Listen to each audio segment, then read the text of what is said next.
సీతారామ యేచూరి గారి ఐడియాలజీ మేము విద్యార్థి దశలో ఉన్నప్పటి నుంచి కూడా వారి ఐడియాలజీ ద్వారా సమాజంలో ఉన్నటువంటి caste differences, economic differences, religious differences వీటన్నిటికీ కూడా వారి ఆలోచన విధానం ద్వారా మార్పు తీసుకొని రావచ్చని నమ్మినటువంటి వాడిని నేను. ఆ రకంగానే నేను కాంగ్రెస్ పార్టీలో క్రియాశీలకంగా ఉన్నప్పటికీ కూడా సీతారామ యేచూరి గారి ఆలోచన విధానం నాకు ఒక డ్రైవింగ్ ఫోర్స్ గా పనిచేస్తుందని మీ అందరికీ మనవి చేస్తూ, సీతారామ యేచూరి గారు కమ్యూనిస్ట్ పార్టీ సెక్రటరీగా ఉన్న ఆయన ఈరోజు భారతదేశంలో ఉన్న రాజకీయ పరిస్థితులన్నింటినీ కూడా గుర్తించి ఒక రాజ్యాంగ వ్యతిరేకమైన నాన్ సెక్యులర్ క్యాపిటలిస్టిక్ ఆలోచనతో పనిచేస్తున్నటువంటి బీజేపీ ప్రభుత్వానికి ఒక ఆల్టర్నేటివ్ గా భారతదేశంలో ఇండియా కూటమిని ఏర్పాటు చేయటంలో ఏర్పాటు అయిన తర్వాత దానిలో ఉన్నటువంటి 24-25 పార్టీల నాయకులందరూ కూడా సీతారామ యేచూరి గారు చెప్పినటువంటి మాటకి గౌరవం ఇచ్చి వారు చూపినట్టుగా అందరం కలిసికట్టుగా పనిచేసి ఈ అప్రజాస్వామ్య రాజ్యాంగ వ్యతిరేక పార్టీగా పరిపాలన కొనసాగించడానికి అవకాశం లేకుండా చేయాలని వారు అందరితో మాట్లాడుతున్నటువంటి విధానాన్ని కూడా మేము ఎక్స్ఎంపీగా ఎంపీగా కూడా గమనిస్తున్నామనే విషయాన్ని మీకు మనవి చేస్తున్నాను. వారు హాస్పిటల్లో చేరినప్పుడు మామూలుగా మరి ఎక్కువగా పనిచేయటం వల్ల కానీ లేక వారికి కొంత స్మోకింగ్ అలవాటు ఉంది, ఆ అలవాటు వల్ల కానీ నిద్ర లేకుండా పనిచేయటం వల్ల కానీ ఆరోగ్యం సరిగా లేక హాస్పిటల్లో చేరారు. మళ్ళీ హాస్పిటల్ నుంచి తిరిగి వస్తారనేటటువంటి ఆలోచన మాకుండేది. అప్పుడు ఒక స్టేట్మెంట్ వచ్చింది మన ఆల్ ఇండియా ఇన్స్టిట్యూట్ నుంచి, వారి ఆరోగ్య పరిస్థితి విషమంగా ఉందన్నప్పుడు మేమంతా మరి ఎంతో విషమంగా ఉన్నప్పుడే ఆ ఆల్ ఇండియా ఇన్స్టిట్యూట్ కి సంబంధించిన డాక్టర్స్ ఆ స్టేట్మెంట్ ఇచ్చుంటారని, వారు కోలుకోవటానికి భారతదేశంలో కోలుకోవాలని కోరుకునేటటువంటి వాళ్ళందరూ కూడా వారికి నమ్మకమైనటువంటి మరి ప్రార్థన కార్యక్రమాలు తీసుకోవాలని నేను కాంగ్రెస్ పార్టీ నుంచి ఉండి కూడా మొట్టమొదటి స్టేట్మెంట్ ఇవ్వటం నా బాధ్యతగా భావించి ఇవ్వటం జరిగింది.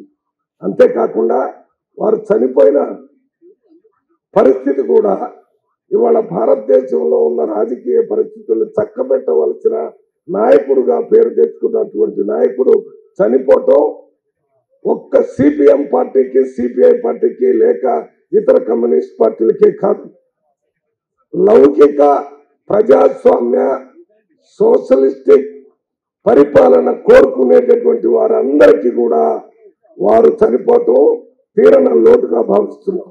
ఎందుకంటే కమ్యూనిస్టులు మాట్లాడేటటువంటి మాటలు కానీ వారు తీసుకునేటటువంటి ఉద్యమాలు కానీ వాటిని పరిపాలన చేసేటటువంటి పార్టీలు వెంటనే గుర్తించి వాటికి కావలసినటువంటి చర్యలు తీసుకోవాలనేటటువంటి ఆలోచన ఉన్నటువంటి వాళ్ళు.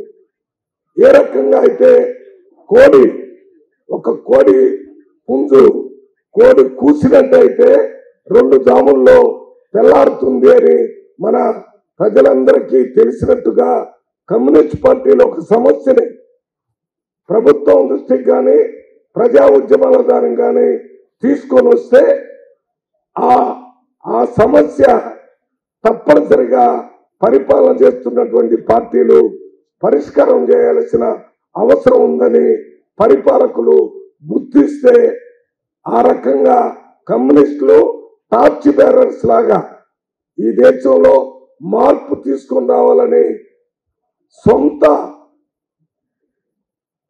వారికి స్వలాభం లేకుండా వారి జీవితం మొత్తాన్ని ప్రజల బాగుపడటం కోసమే త్యాగం చేస్తున్నటువంటి నాయకులుగా పైన సీతారామయ్య గారి దగ్గర నుంచి కింద గ్రామంలో ఉన్నటువంటి ఒక కమ్యూనిస్ట్ నాయకుడు కూడా ప్రజల కోసమే నిలబడేటటువంటి ఒక ఐడియాలజికల్ బేస్ తోని పనిచేస్తున్నటువంటి వారు ఈ దేశంలో ఉండటం చాలా అవసరం అని కోరుతూ వారు చనిపోవటం, వారు చనిపోయిన వారి ఆలోచన విధానాన్ని కొనసాగించేటటువంటి పార్టీగా సిపిఎం గాని సిపిఐ గాని ఇతర పార్టీ నాయకులతో నేను ఇంతకుముందు రేవంత్ రెడ్డి గారు పిసిసి అధ్యక్షుడిగా ఉన్నప్పుడు వారితో మాట్లాడి అన్ని కమ్యూనిస్ట్ పార్టీ నాయకులతో మేము మాట్లాడుకొని రేవంత్ రెడ్డి గారితో కూడా మాట్లాడి ఇవాళ రేవంత్ రెడ్డి గారు కూడా కాంగ్రెస్ పార్టీలో ఉండి చాకలి ఐలమ్మ పేరుని తెలంగాణలో ఒక మహిళా యూనివర్సిటీ పెట్టడం అనేది అది మీ అందరితో ఉన్నటువంటి సాన్నిహిత్యంతో మీరు ఇచ్చేటటువంటి ఒక డ్రైవింగ్ ఫోర్స్ తోనే పెట్టారని నేను అనుకుంటున్నాను. దాంతో పాటు మన ఇతర నిర్ణయాలన్నీ గ్యారంటీలుగా ఇవాళ మేము చెప్పేవన్నీ కూడా మీరు ఎప్పటి నుంచో కమ్యూనిస్ట్ పార్టీగా పోరాటం చేస్తున్నటువంటి విషయాలే. ఏదైనా పేదవాళ్ళకి వైద్యం చేయాలంటే 10 లక్షలు ఇవ్వాలని, ఇంకా అవసరమైతే ఎక్కువ ఇవ్వాలని కమ్యూనిస్ట్ పార్టీ నాయకులు ఎప్పుడు కూడా పోరాటం చేస్తుంటారు. దాన్ని తీసుకోవడం జరిగింది. పేదవాళ్ళకి ఆర్థికంగా ఇబ్బందులు అవుతున్నాయి కాబట్టి 200 యూనిట్స్ కరెంటు ఫ్రీగా పేదవాళ్ళకి ఇవ్వాలనే నిర్ణయం రేవంత్ రెడ్డి గారు తీసుకోవడం జరిగింది. అంతేకాకుండా 500 రూపాయలకి పేద ప్రజలకి గ్యాస్ సిలిండర్ ఇవ్వాలనేది కానీ, పేద ప్రజలకు ఇల్లు కట్టించడం కోసం 5 లక్షల రూపాయలతో ఇల్లు కట్టించడం కానీ, ఇవన్నీ కూడా పిసిసి ప్రెసిడెంట్ గా ఉన్నప్పుడు కమ్యూనిస్ట్ పార్టీ నాయకులతో జరిగినటువంటి చర్చల సారాంశాన్ని ప్రభుత్వం అమలు చేసే విధంగా వాటికి ఒక గ్యారంటీలని మేనిఫెస్టోలో పెట్టడం కూడా జరిగింది. అంతేకాకుండా మీరు మాట్లాడేటటువంటి పోరాటం చేసేటటువంటి విషయాలన్నిటి మీద నాకు పార్లమెంటు సభ్యుడిగా రాహుల్ గాంధీ మీద ఒక అవగాహన ఉంది.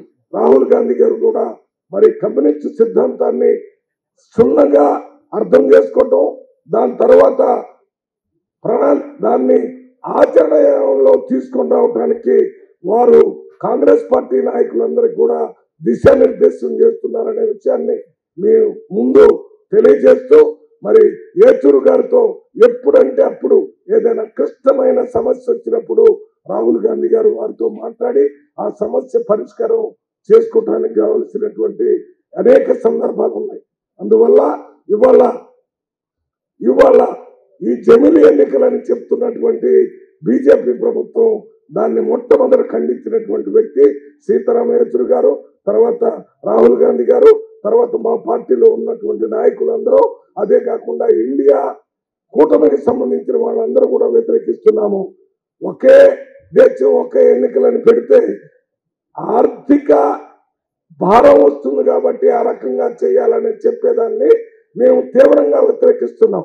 ఆర్థిక భారం ఉన్నదని అసలు జనరల్ ఎలక్షన్లే పెట్టకుండా చేసే ఆలోచన, ఆర్థిక భారం ఉందని లోకల్ బాడీ ఎలక్షన్లు పెట్టకుండా చేసే ఆలోచన, ఆర్థిక భారం ఉంది కదా అని రాజ్యసభ లేకుండా చేసేటువంటి ఉద్దేశం ఉంది. ఆర్థిక భారం ఉందని కౌన్సిల్ లేకుండా చేసే ఆలోచన ఇవాళ ఈ బీజేపీ ప్రభుత్వం ఒక నియంతృత్వ పరిపాలన, ఏక వ్యక్తి పరిపాలన, ఇక్కడ డిక్టేటోరియల్ పరిపాలన తీసుకుని రావడానికే ఈ ఆలోచన చేస్తున్నారు. కాబట్టి దీన్ని మేము తీవ్రంగా వ్యతిరేకిస్తున్నాం. మా వీరభద్రం గారు కానీ కమ్యూనిస్ట్ పార్టీ వాళ్ళు కూడా తీవ్రంగా వ్యతిరేకిస్తారు, పోరాటం చేస్తారని నమ్ముతూ సీతారామయ్య గారు చనిపోయిన వారి ఆలోచన విధానాన్ని కొనసాగిస్తూ పోయేటటువంటి పార్టీగా మీరు ఉన్నారు. మేము కూడా వారి అడుగుజాడల్లో పేద ప్రజలకి, ముఖ్యంగా వారు ఇప్పుడే ఒక పుస్తకం ఇచ్చారు, క్యాస్ట్ అండ్